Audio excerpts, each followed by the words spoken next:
of pajarillo. Okay, so one of the newer instruments introduced to mariachi music is the harp. It was not traditionally part of the mariachi ensemble. Here you can see a portrait of a mariachi harpist. So I thought I would share with you this poem after listening to Pajarillo. So this is called Imperial Harpist.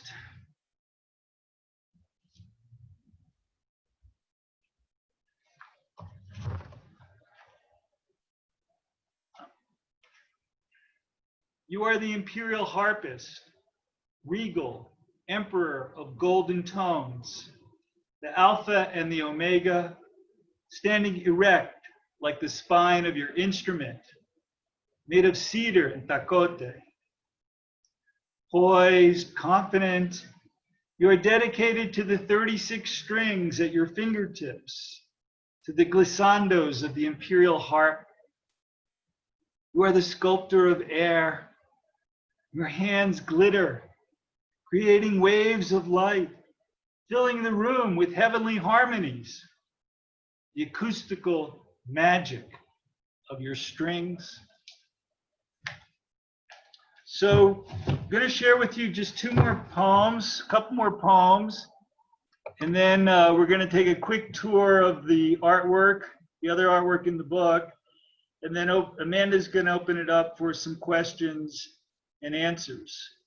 You know, one of the challenges in collaborating with your spouse is being receptive to criticism.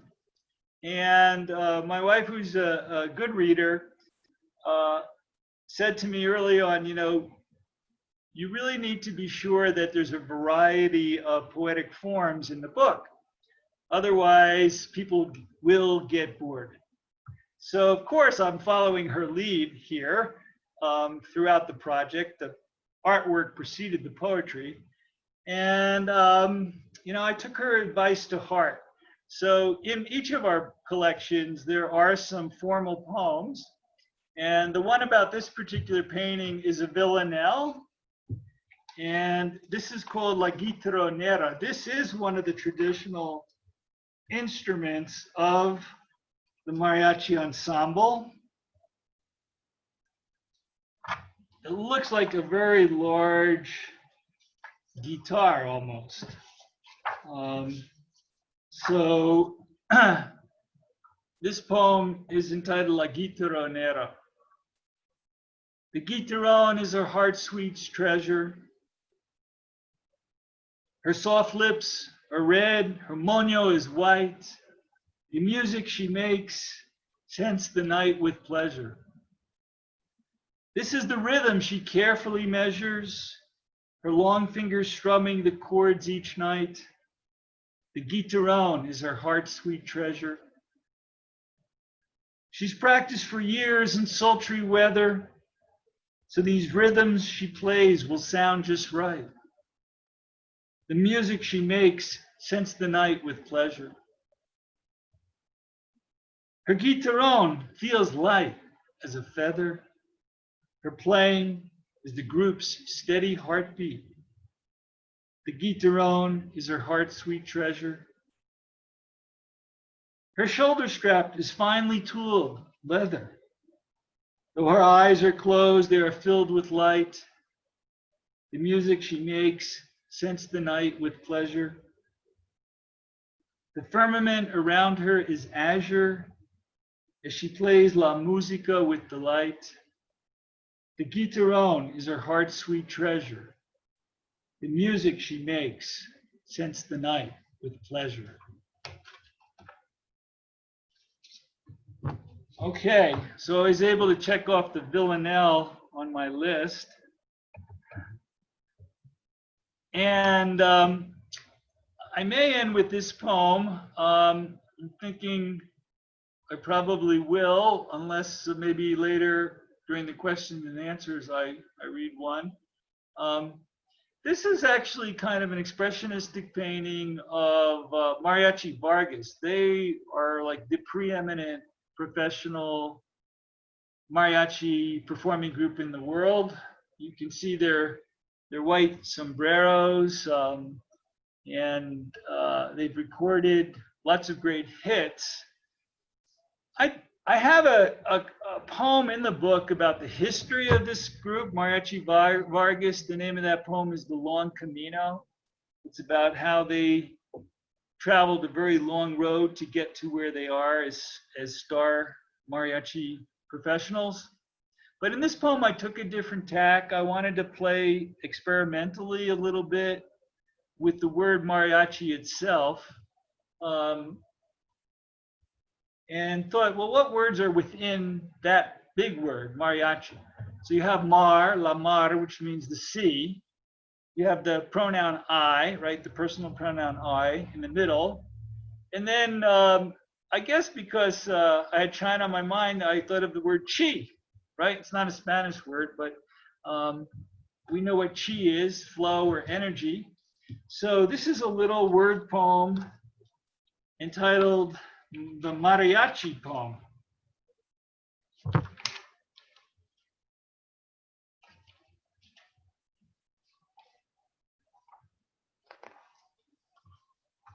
Take the mar out of mariachi and you have the sea. Take the chi out of mariachi and you have the flow.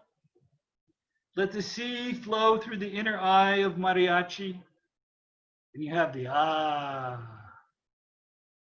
Ahí, mariachi. Okay, so that's pretty much what I had planned by way of a reading. I just want to show you a few more of the paintings in this book. This is a painting of Ruben, one of our mariachi singers, and this inspired a poem with the word green in it from Federico Lorca's famous poem, Verde te quiero verde, green, how I love you green.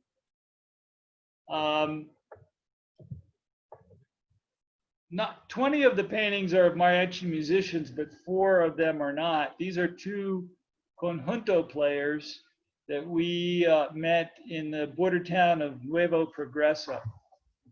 And this inspired a prose poem called Playing from the Heart. Here you can see in the days before UTRGV, the initials UTPA on the Charo suit, University of Texas Pan American, which where really Mariachi Aztlan was first founded over 30 years ago. This musician is playing the Vuela, and the Vuela is considered one of the traditional instruments of mariachi music that emerged out of the state of Jalisco. This is that painting of a musician from Mariachi Vargas that inspired the poem I mentioned called The Long Camino. Here you can see Vanessa. She was a fabulous singer in Mariachi Aztlan, did great renditions of the famous ballad Bésame Mucho, right? Kiss Me a lot. Here are 2 ballet folklorica dancers. We have a wonderful ballet folklorica. This is the old man with the green guitar. He was playing on a street corner in the small border town, in the, not border town, in Dolores Hidalgo, where the Mexican War of Independence began. And he's got his sombrero there, if you want to toss some pesos into it. Armonia in green and yellow. These are circle dancers. This is a portrait of Francisco Luera as a young man when he's today the musical director of Mariachi Aztlan. And here is a portrait of the artist that appeared on the cover of the Mac Allen Lifestyle magazine. And well, I'm very proud of her and very proud of our exhibition. All the artwork that you've seen is part of a traveling exhibit. The exhibit right now is hanging at the University, in the Performing Arts Center at the University of Texas, Rio Grande Valley. So Amanda, should we open this up for some questions, comments? Yes, please. If you'd like to raise your hand, I can call on you. You can also type into the chat if you'd like. I'll start off. Stephen, do you want to talk a little bit about mariachi at the university and what role it plays there? Are there competitions? How do people get on? Yeah, so it plays a very important role because these students learn from their training to work as a team. It requires a lot of self-discipline, and so they learn skills of performance and coordination, working together. We have one of the very few mariachi education programs in the United States at the university level. There are many mariachi education programs in schools in South Texas, in San Antonio, in Edinburgh and McAllen, in Albuquerque, in places like Tucson. And yes, there are competitions. For example, at the Mariachi Spectacular, there are competitions for the different age groups and levels of play. Our Mariachi Aztlan has won the competition at the Albuquerque Spectacular several times and has been invited to play at the Sandia Casino outside of Albuquerque because of their winning those competitions. So yes, it's a very interesting phenomenon. Herrera, in his comments about the book, referred to it as a cultural movement. It's really a form of agency for these students, some of whom are relatively new to the United States. This gives them an outlet for expression, a form of empowerment, a form of pride in their culture. So it has a very important role to play. My university, UTRGV, is one of the largest Hispanic serving institutions in the United States. We have 28,000 students. Probably 97% are Mexican American. And so mariachi music is very important there. Anybody else have anything they want to ask Professor Schneider? Do you want to talk a little bit more about your process with your wife as far as creating the work goes and where you step in and start creating your poetry, or are you two working simultaneously? Yeah, that's good. I thought I saw Ruth Ann. Did you have a question, Ruth Ann? Oh yes, Ruth Ann Faust says that the art is spectacular and the poetry is insightful. Are you two working on something new now? Okay, so I'll talk about that in a minute.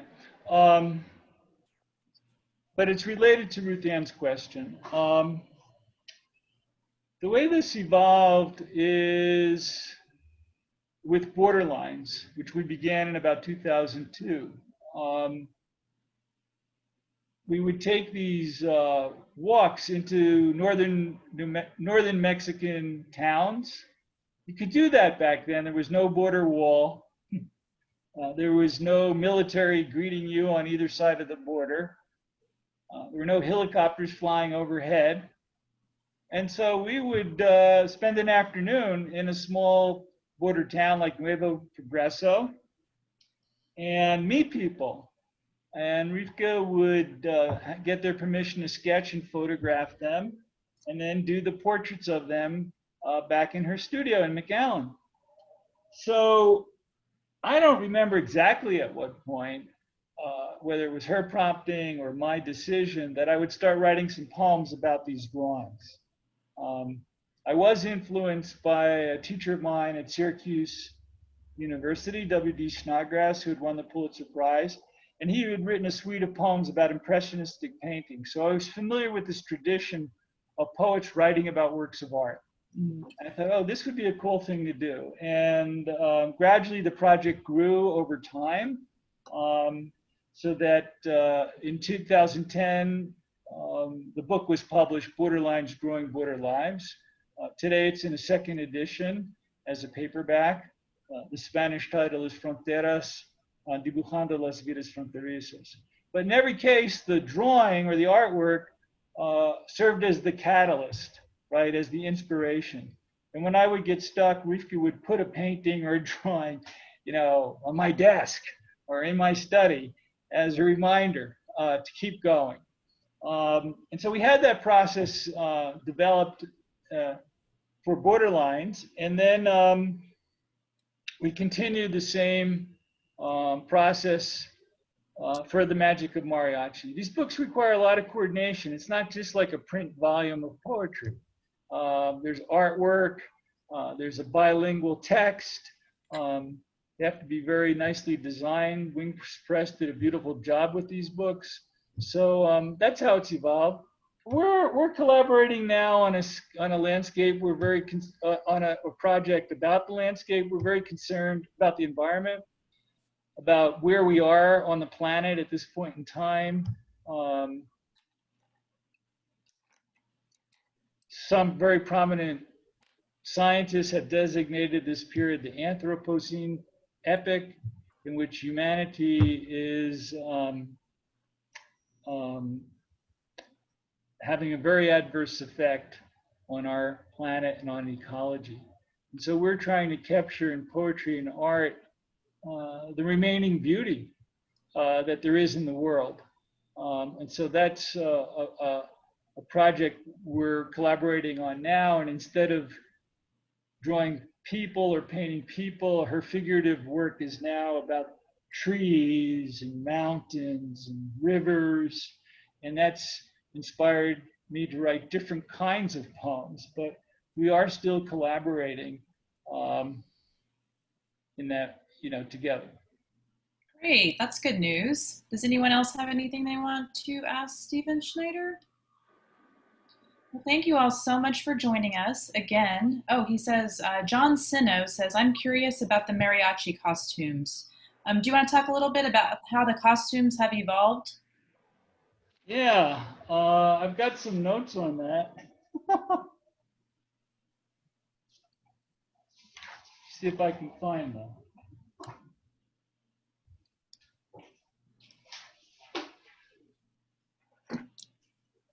We do have both Stephen's books available at the link on the website. You can see both the Magic of Mariachi and Borderlines there. We're happy to ship them to your home wherever you live. Bookworks has free shipping this week. If you just use the code FREESHIP at checkout, we'll send you your book with no shipping attached. And then Hilda Raz wants to know if you can hold up a copy of the book so that we can see it. Yeah, you want me to hold up a copy? Please. Yeah, it's kind of a long format. I'm going to go to the first slide because that has the cover of the book. This is the cover.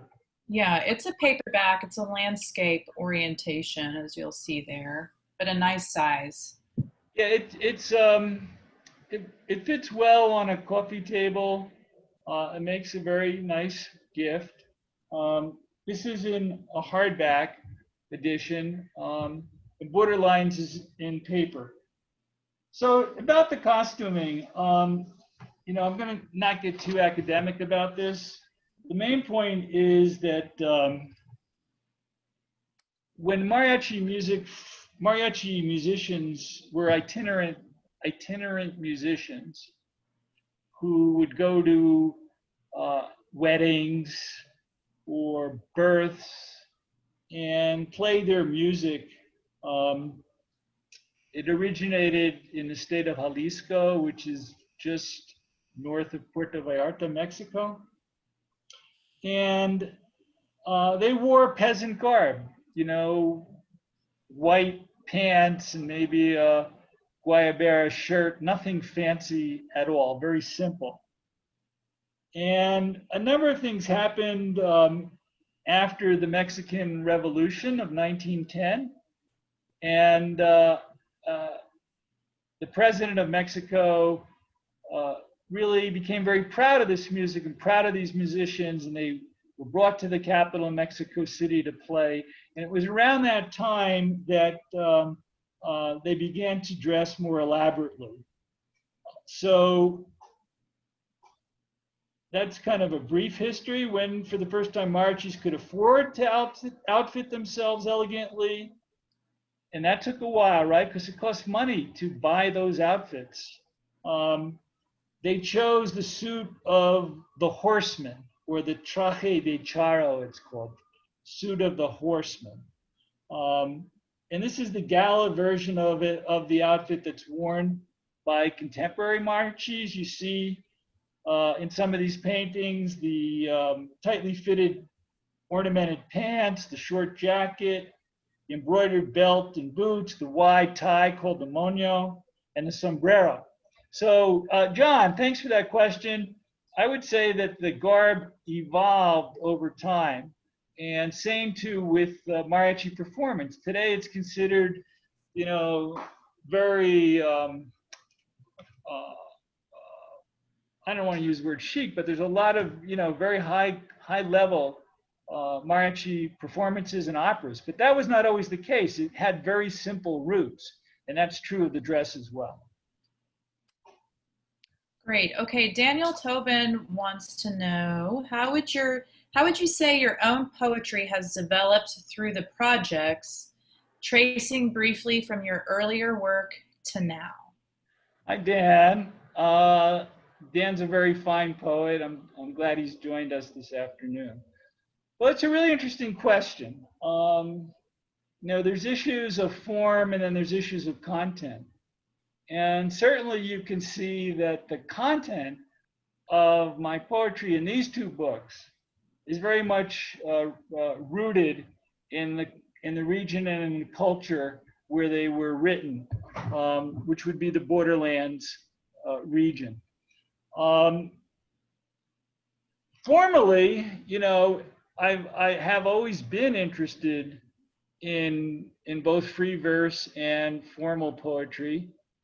And so in that sense, these two books are an outgrowth of my earlier work, especially the book that Dan knows, Unexpected Guests, which has in it, say, a sestina and a villanelle. So Rivka describes herself sometimes as a responsive artist. In these two projects, she was very much responding to what she saw and felt around her on the border. And in that sense, I suppose you could call me a responsive poet.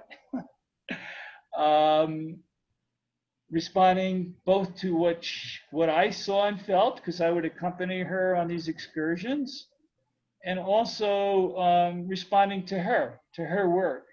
You know, it's interesting because without, you know, being, without bragging, my publishers referred to our books as poetry bestsellers.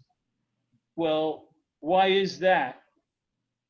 I say it's because there's artwork along with the poetry. You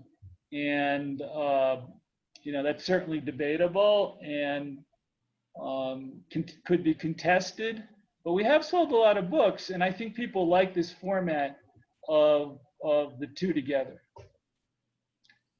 All righty, Lori Horn wants to know, what was something surprising you discovered in your research, or something unanticipated that came out of your experience creating this book? Yeah, you know, every poem is a surprise. And every poem is a gift. So that I was able to write these poems at all, let alone have the work published alongside with my wife, was a surprise. Okay. I think as artists and writers, we do our best work when we transcend our logical thinking mind and lives and move into a state of consciousness, which is, some have called it a trance, some have called it the transcendental, some have referred to it as the dream state or the right brain. And so when one taps into that, right, there's a chance that you might produce something worthwhile. So that's one thing I would say. I certainly learned a lot that I didn't know before about mariachi music and the history of it and the importance of it culturally, and then also the impact that it's had on students and families in the Southwest. You know, in Texas, Hispanic students make up the majority of students in public schools. For them to be able to see their culture in a book like this, I think is very meaningful and important. And finally, I would say that, you know, it's always a risk when you're writing about another culture that's not your own, right? There's a lot of debate about that today in our political conversation. But one of the things that's been so gratifying for me and for my wife is that we have really been embraced by the Mexican American community and the Mexican American culture. Writers like Sandra Cisneros and Juan Felipe Herrera, who have endorsed our work, you know, in a major way, you know, putting their names on our books and writing blurbs. So that was very meaningful to me because it was a bit of a risk to move into this, and it's been very gratifying and reassuring to get that approval, right, from the culture. Okay, this might segue a little bit into what you were just talking about with appropriation. Noreen wants to know if you could describe any difficulties you might have had with assuming a female voice in your poetry. Yeah, so this is also a point of discussion among writers and among critics. You know, I have not been criticized for doing that, that I know of. I think it's because, you know, you have to get the voice right. Okay, if you don't get the voice right, then it opens you up for criticism. And so I was very careful to know the details of the story and the lives of the voices that I'm writing in, whether they're female or male. Two is, to those who say, that can't be done or shouldn't be done, I would just say, well, think about Shakespeare and lots of other great authors who, through their imaginations, right, have the empathy and the ability to inhabit other lives and other voices. When I teach, I encourage students to discover their own voices and write in their own voices, but I also give them an assignment to write a dramatic monologue where they have to write in the voice of someone else. And there's a lot of good narrative poetry that does that. So that's kind of a long-winded answer to your question. Alrighty, thank you so much for all of your thoughtful questions. Those were really great.